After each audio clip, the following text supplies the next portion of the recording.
queria chamar aqui na frente o professor de História e Filosofia, Edu Molina, uma salva de palma. Foi um sucesso.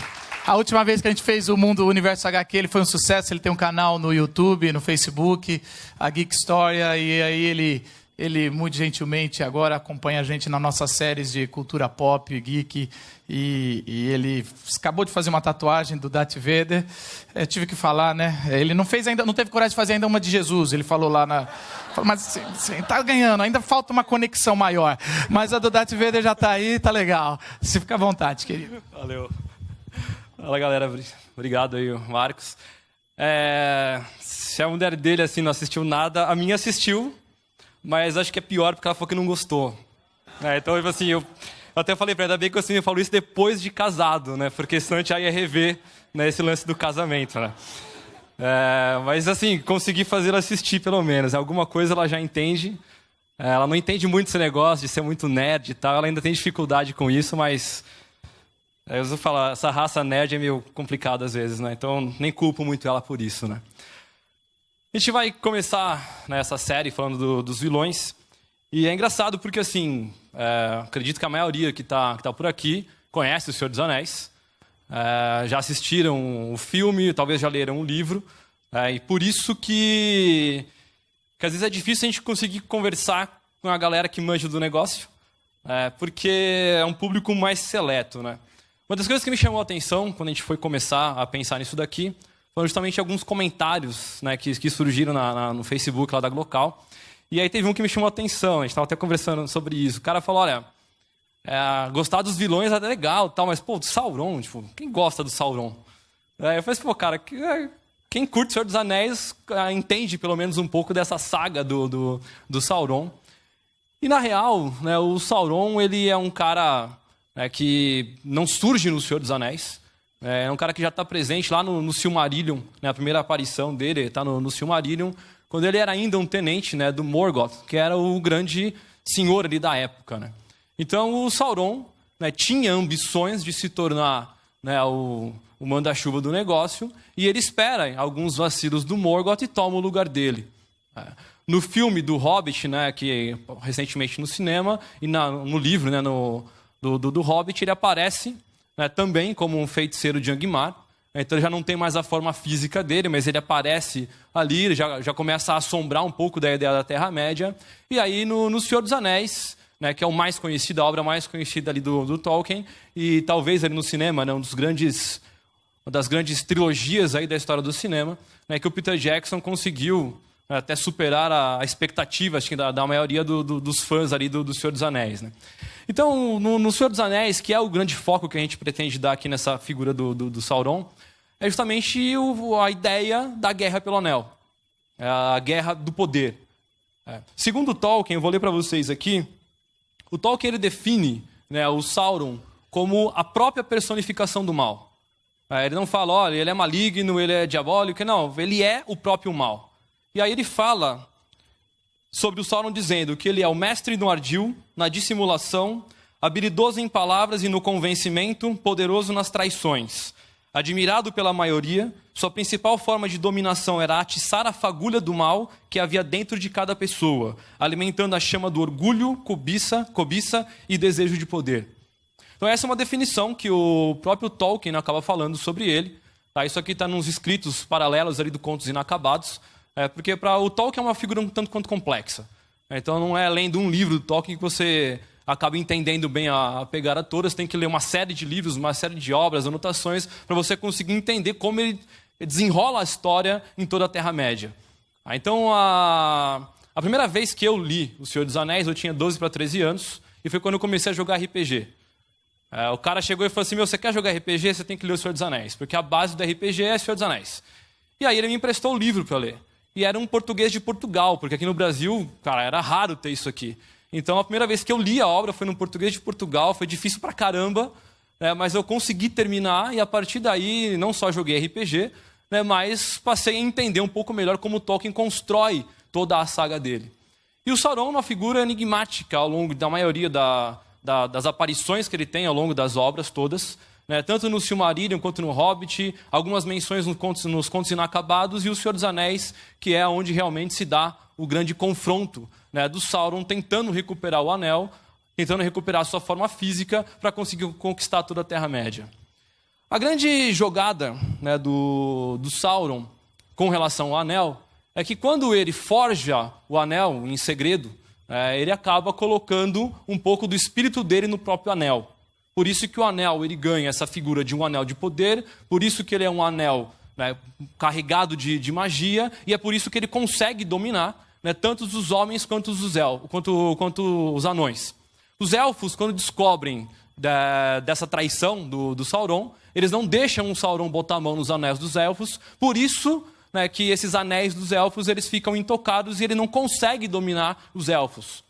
Ele entende que o coração do homem ele é corrupto, ele entende que o coração do homem ele anseia pelo poder, e como ele é esse mestre, né, em todas essas artimanhas, em criar histórias para criar contendas entre os próprios homens, então ele acaba tornando os 9 senhores, né, que portavam os anéis dos homens nos seus espectros do anel, né, que são aqueles caras no filme que saem caçando o Frodo para cima e para baixo. Então a ideia do anel é que o anel ele tem vida própria e que ele anseia voltar para a mão do seu senhor, para que os dois juntos consigam estender todo esse domínio na Terra-média. A trajetória do anel, né, como é bem mostrado no filme, né, acho que a maioria talvez aqui tenha visto mais o filme do que lido o livro, acaba mostrando essa luta, né, do anel para voltar para a mão do Sauron, só que o anel não conta que ele ia cair na mão de um hobbit.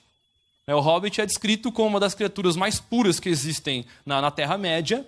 É um coração que resiste bem à questão da maldade, da cobiça, porque eles não enxergam dessa forma. Então, quando ele cai na mão do Bilbo e ele vai para o condado, o anel meio que entra em crise, né? Digamos assim, tipo, como é que eu vou parar na mão do Sauron de novo, né? Porque está na mão desse hobbit que não tem a menor ideia do que é. E aí quando o Gandalf se toca, né, que é o anel que está ali na mão do Bilbo, ele começa então a tentar encontrar meios para destruir o anel. E o que me chama muita atenção, e a reflexão que eu gostaria de fazer aqui nessa noite, é justamente essa ideia, tá, de que todos nós, direto ou indiretamente, todos nós temos um Sauron dentro de nós. Por quê? Porque todos nós temos ambições de poder, todos nós somos movidos muitas vezes por ganância, todos nós criamos situações e criamos casos, criamos intrigas, muitas vezes para conseguir atingir os objetivos que nós queremos. Então o Sauron é um cara que constrói a sua imagem em cima do anel com base nessa perspectiva de que o coração do homem ele é corrupto, de que a natureza humana ela é deturpada e ela é corrompida, e por isso que ela é fácil de ser dominada. Mas se parar para olhar o quadro que nós vivemos no mundo nos dias de hoje, seja ele político, econômico, social, é um quadro um tanto quanto deplorável, né, que dá para pensar, né, que existe um Sauron por trás de tudo e que ele está tentando criar toda essa desgraça alheia para que ele consiga retomar o seu poder central. Então a caçada pelo anel ao longo do filme, ela é repleta de coisas boas, de momentos difíceis, ela modifica todo mundo. Você pegar o Frodo, quando ele pega o anel no começo e no final da aventura, quem lê o livro, a descrição do Frodo, quando acaba, né, a saga toda do anel, o Frodo totalmente irreconhecível, perdido, um tanto quanto carregando uma série de problemas quase psicológicos ali pelo efeito do anel sobre ele. Né? O Sam, que fica firme ali com ele o tempo inteiro, e às vezes para mim acho que o Sam é mais herói do que o Frodo, porque o Sam que aguenta aquele Frodo chato pra caramba o tempo inteiro, né, enchendo o saco dele. E, sei lá, eu acho até uma injustiça. Cara, o Frodo é o herói. Cara, sei lá, o Frodo é uma figura... merecia um estudo à parte aí, sei lá, porque... às vezes pelo próprio anel, né, ele acaba se tornando chato, mas eu já achava ele chato antes do próprio anel, né? Então, o Sam, eu acho que ele acaba sendo mais herói do que o próprio Frodo. Né? Mas o Frodo tem o mérito de conseguir carregar o anel e, de certa forma, resistir ao poder que existe nele. Você tem ali algumas perdas ao longo do caminho, né? Começa na Sociedade do Anel com 9 caras, tem alguns que se perdem pelo meio do caminho, outros que modificam a estrutura, modificam as suas bases, e essa saga do Anel acaba modificando todos aqueles que estão presentes nessa história. Então, o Sauron ele consegue movimentar, de certa forma, tudo isso, né? E o grande final, Já poderia ter acontecido com o Isildur, quando ele corta o dedo do Sauron e tem o anel na mão, e ele vai até a Montanha da Perdição para jogar o anel fora, e ele não consegue fazer isso porque ele é movido por essa ganância e por esse poder, e aí o Frodo é o cara que vai levar até ali perto de jogar o anel fora, e ele não consegue também. Então fica ele e o Sméagol. O Sméagol é outra figura que a gente poderia fazer uma local só para falar do Sméagol aqui, porque ele é extremamente interessante, né, a briga que ele tem com ele mesmo, né, por tudo aquilo, e é uma briga interna que todos nós acabamos tendo. E aí, no final das contas, o Sauron acaba sendo derrotado, porque, querendo, talvez assim, mas não querendo, né, eles não queriam destruir o anel, a briga dos dois acaba fazendo com que o anel caia ali nas forjas da Montanha da Perdição, e toda a maldade ali do Sauron chega ao final. Então a ideia de discutir um pouco a figura do Sauron é trazer essa perspectiva, dessa luta que todos nós temos, né, contra nós mesmos. E aí você pode pensar que cada um é um vilão em potencial, cada um é um Sauron em potencial, e quando nós temos a perspectiva, a oportunidade de atingirmos o poder, né, talvez nós esquecemos até um pouco dessa ideia humana de que nós somos.